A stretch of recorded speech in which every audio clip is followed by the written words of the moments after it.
आऊज़ु बिल्लाहि मिनश्शैतानिर्रजीम बिस्मिल्लाहिर्रहमानिर्रहीम। अस्सलाम वालेकुम ख़वातीन व हज़रात, आप देख रहे हैं द नॉलेज टीवी और मैं हूं बाबरा शिराज। सैयद रज़ी हज़रत अली अलैहिस्सलाम से नकल फरमाते हैं कि एक दिन हज़रत अली अलैहिस्सलाम ने फरमाया कि मैं एक दिन हज़रत सल्लल्लाहु अलैहि वसल्लम की खिदमत में बैठा हुआ था कि बादल नमूदार हुआ।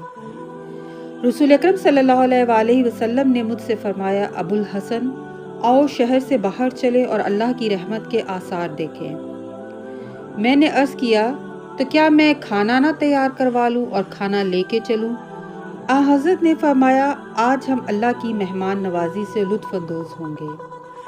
फिर मैं हज़रत सल्लल्लाहु अलैहि वसल्लम के साथ चल पड़ा और हम मदीना से बाहर वादिये अकीक में आए और वहाँ हम एक टीले पर बैठ गए। फिर एक सफ़ेद बादल हम पर साया फगन हुआ जिससे काफूर की खुशबू आ रही थी।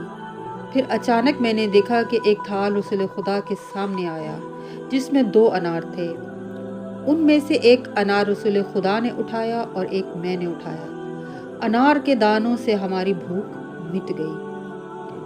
अभी वो थाल हज़रत के सामने ही पड़ा था कि मेरे दिल में अपनी ज़ौजा और अपने दोनों फर्जंदों का ख्याल आया। रसूल मकबूल ने मुझसे फरमाया, मालूम होता है तुम अपनी ज़ौजा और बेटों को भी अनार खिलाना चाहते हो। मैंने कहा, जी हाँ या रसूल अल्लाह।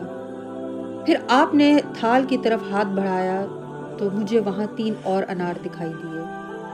हज़रत ने वो अनार उठाकर मेरे सुपुर्द किए।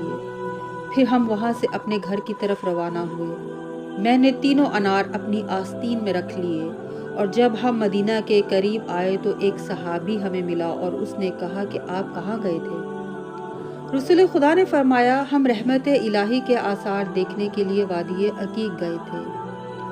उसने कहा, आपने बताया होता तो मैं घर से खाना पकवा कर आपके साथ जाता। हज़रत ने फरमाया, हम आज अल्लाह के मेहमान थे। इतने में मैंने चाहा कि अपनी आस्तीन से एक अनार निकाल कर उसको भी दे दूं, लेकिन जब मैंने अपनी आस्तीन का जायज़ा लिया तो मेरी आस्तीन खाली थी, उसमें कुछ भी ना था। फिर जब मैं अपने घर के करीब पहुंचा तो मुझे अपनी आस्तीन कुछ वज़नी महसूस हुई। मैंने देखा तो उसमें वही 3 अनार थे।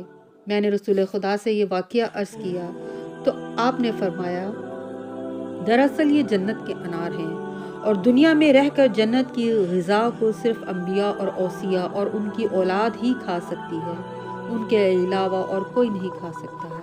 यही वजह है जब तुमने उसे एक अनार देने का इरादा किया तो जिब्रील ने वो अनार तुम्हारी आस्तीन से निकाल लिए और अब जब कि तुम अपने दरवाजे पे पहुंच चुके हो तो जिब्रील ने वो अनार तुम्हारी आस्तीन में दोबारा रख दिए हैं।